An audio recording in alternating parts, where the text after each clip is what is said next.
Time Has No Distance by Tyler Holmes. Our souls met so long ago. Mine never left your side. My body ached to be near yours. I knew my soul had drifted from me. I knew where it was even as I tried to forget it.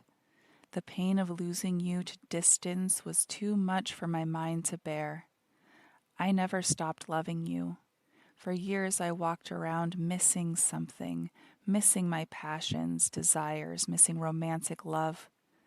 When I would be asked who I loved, your face appeared in my mind, but I dare not speak of your name. Time in and time again, I would search for you secretly. I prayed so often to once more have you in my arms. You are far more than just a first love. You are my love. You hold my soul, and with it my heart. To you, sweet hooded fellow, I give you my all. I wrote that poem in 2015 for a guy that was my best friend for a really long time. We were forced apart because we got too intimate when we were dating in high school, and his parents actually moved him away to another state to get away from the sinful girl over here, and we were not allowed to speak to each other again. We both ended up marrying other people, and we had separate lives. I had 4 kids. He didn't have any. And in 2014, we got back together, and that was a poem that I had written for that. It didn't work out, but the poem still exists, and we're still friends to this day. And that love that I felt that entire time was a friendship, it was a connection, and it was something real that never quite went away. And I still have love in my heart for him. He will always be a part of my story, and for the good and the bad that happened. He was there for me when I was going through health problems. He was there for me through a lot, and I was there for him through a lot of issues as well that he got through, and we both were stronger when we came out of that relationship. We had a very good conversation about our desires and needs and how they didn't really mesh together in a romantic sense with what we needed at that point in our life. But sometimes that's just the way it is, and it's sad, and it can be both sad and healing at the same time. And looking back over it, it was probably the most peaceful split and divorce that has ever occurred, where we both just wrote down exactly what it is that we wanted. And there was one thing that we fought over, not fought, it wasn't a fight. It was 2 books that were worth like $40. And I ended up getting them and ordered him new ones. So it was the memories tied to those books and reading them to the kids, and they're very special to the children. And so he agreed with that in the end when I told him that. And I told him I'd buy him new ones, but I wanted those old ones that we had read to the kids. So yeah, we still speak. He's still on my phone plan, and we haven't been together in 6 years, I think. But we still exist together, and that special bond will always be there. I am lucky to have had that for the brief moments that I did, and to have that forever connection to another human is special. And I hope that everyone can have that, even if it is for just a couple short years, and they can feel that sense of care that someone else has for them, and without fear of how the other person will react or how the other person will take anything that you say, because you know that that person truly does care for you. And I had that for a brief moment. And I've tried to remember that and not forget it.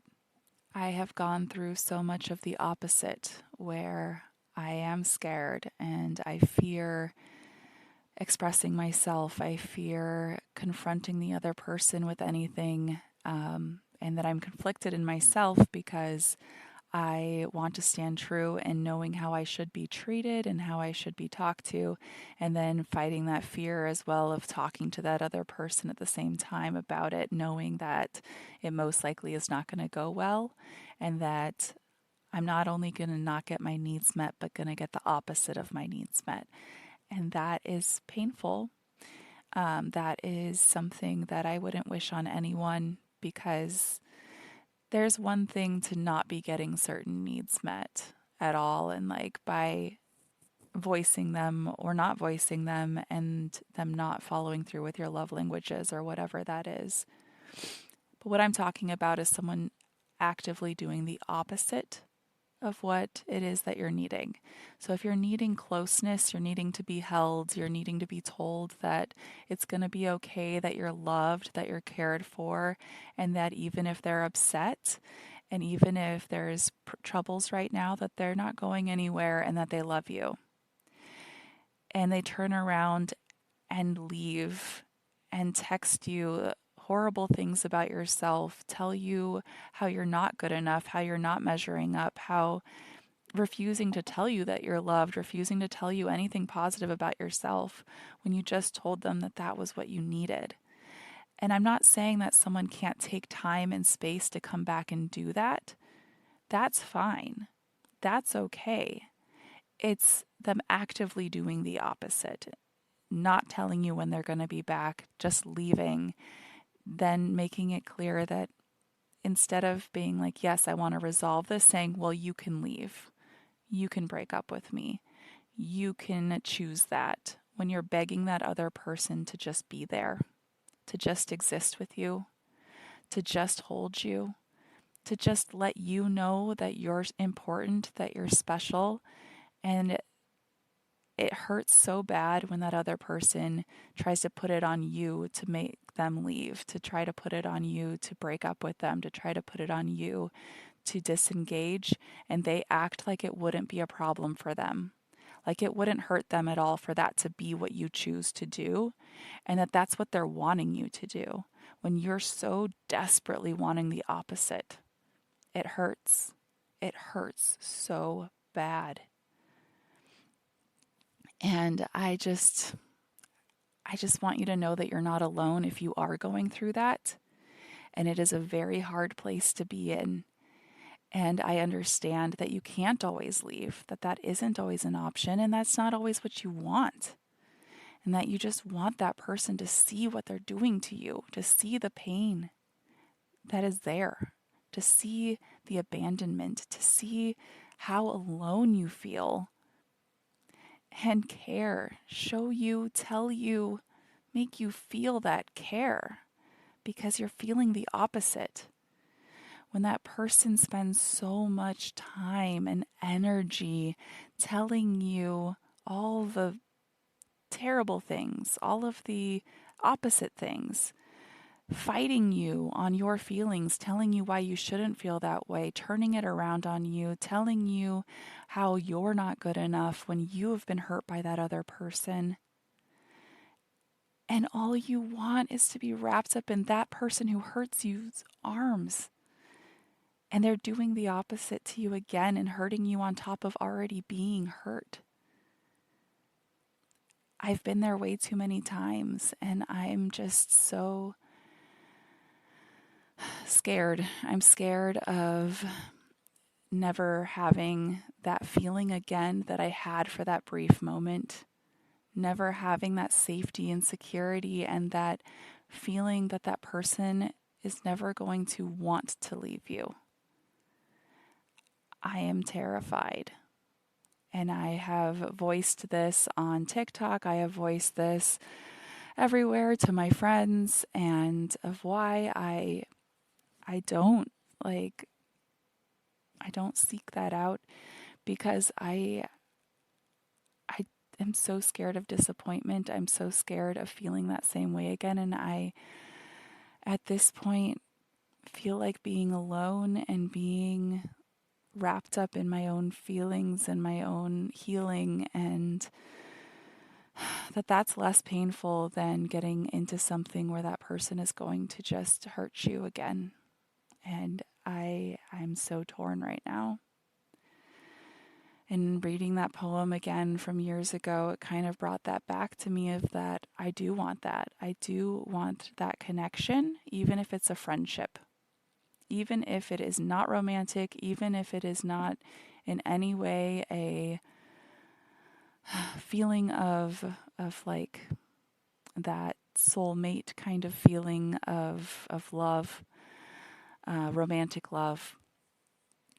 I don't even need that anymore. I honestly could live the rest of my life without having intercourse and just being held and told that it'll be okay. That's what I really want. And I want to feel safe and secure. And I don't know if my mind or body or soul will even let that happen anymore, because of how much of the opposite I have gotten and how, I don't know, I don't even know how to word it, but my soul is conflicted. And yes, I want to feel that love, but I so desperately don't want to feel the opposite of that love again. And I would rather feel nothing, have nothing felt towards me than have the opposite again. I'm sorry, this is very different, and I was only going to read a poem. I wasn't going to go on this tangent about all of this, but it felt needed and healing. I've been going through a lot lately, and so has my co-host Lee, and that is why we haven't put out a ton right now, and I've been trying to still put something out every week, and Cocktails and Colts has been wonderful, and I'm working on a few projects individually as well. And we have a Patreon only show that has been going, that starts this Sunday, and I have 5 weeks of it coming out on Patreon for them. But I just needed a little mental health break from a lot of stuff, and Lee has been going through a lot, like I said, but we have some guests lined up that we're going to be interviewing with, and that show's going to be coming back. And then my individual Two Crows podcast will be back up as well. So I'm working on the stories for that, and some new cryptids that we're going to talk about. And I feel horrible for needing a break, but my stomach stopped working again. So I've only been able to eat a meal every other day. And I've lost about 20 pounds in the last 3 weeks. I have had flare-ups from medication changes where I'm in a wheelchair if I'm leaving the house. I also went through a week that I could barely talk because my throat hurt so bad. Thank you, children. And I have been having flare-ups with my EDS as well. I dislocated my shoulder a couple weeks ago. I dislocated my hip. And I am very unsteady on my feet right now. And I've been pretty much stuck in my bed again. I've been applying for a lot of jobs. I've had interviews with no callback. In my town, 20% of the largest company that was employing people here laid off. They laid off 20% of the people right before I got laid off. And so they kind of swooped up all the jobs that pay enough to pay bills. And all the office jobs pretty much are taken up. And so I'm trying to find something that I can physically do, mentally do, that will pay the bills. And that's kind of where I'm at and what I've been working on. It's been really challenging. And on top of that, I had a water heater go out, so I had to buy a new water heater. My Jeep, I had to get that back from Colorado. It was there for like 5 months and I feel terrible. But I have that back, and then it needed some repairs, and because my other car um, went out and needs repairs. So it's just been one thing after another of being laid off and trying to. I've been really focusing on photography. Thankfully, that's brought in money. I've won some competitions with my photographs, which I'm very thankful for. And I just had some other issues with that are personal with my oldest child that I needed to deal with that took a lot of phone calls and lawyers and meetings that took up a lot of time and mental energy as well, where he was not getting the care he needed from a care team that is paid a lot of money from myself and the county for him to get that care that they were saying that he was getting, but he was not. So I was dealing with that. So I really want to apologize for stepping away. I was ahead before all of this happened, and now I'm behind. And so I'm working on getting back ahead. Going to be posting regularly again, and I need a new microphone as well. If you can't hear that, my microphone has not been working. It has a lot of feedback, so I've just been using my headset. So I'm just looking for things. So if you know of any remote jobs that I can do from home, because there seems to be nothing in my town, let me know, or else I might have to sell my house and move because there's really nothing here. But the economy freaking stinks. Live in my bus again, which is torn apart right now because I was trying to get it ready change it up for what I didn't like when I was living in it for 10 months. And so right now it doesn't have any like actual walls in it. It just has the insulation and studs. And so I need to put walls back in it. I need to redo the plumbing, set that up, and put in the water heater. And yeah, so that's where I'm at, trying to figure out life right now. And I was only going to read a poem, so here you go. Here's an episode. But yeah, if you our new segment on the Patreon, which this will air this Sunday, is us reviewing movies and going through them. And I posted the movie on Instagram, Two Crows Podcast. I posted what we're watching. We're watching The Ramen Girl and reviewing it. And that's my go-to movie when I'm not feeling well, when I'm feeling sick or sad. And it's a really good feel-good movie. And it's on Amazon Prime, free with ads, I believe. And I think it's also on Freevee, I want to say, or something. One of those, I don't know, Voodoo. And it's free on there with ads as well. So we're reviewing that movie, and then I'll post a couple days before the next one what the movie will be that we're reviewing, so that if you want to watch it beforehand, before we go through it, we would love to have you join us. So yeah, we have 5 weeks of that, and it's a super enjoyable series that we're doing, and everything that from my Patreon really helps with what's going on right now. A lot of my episodes for Cocktails and Cults, as well as Frightening Frauen, take me a couple of weeks of research to do. And so I did have to pull back a little bit from doing as many episodes because of how much I like to dive into things when I'm doing them. We're recording another Cocktails and Cults today. We have another one coming out next week. So I am ahead on that. But I want to get back ahead on all of them. And I'm working really hard to get those scripts all ready and be able to discuss those. And having some weeks that we have guests on is going to help me get there, because the guest episodes I don't have to write a script for. So while we have those 3 guests that we're going to be interviewing coming up, I'll be writing a few scripts so that I can get ahead on those and get back to where I was before.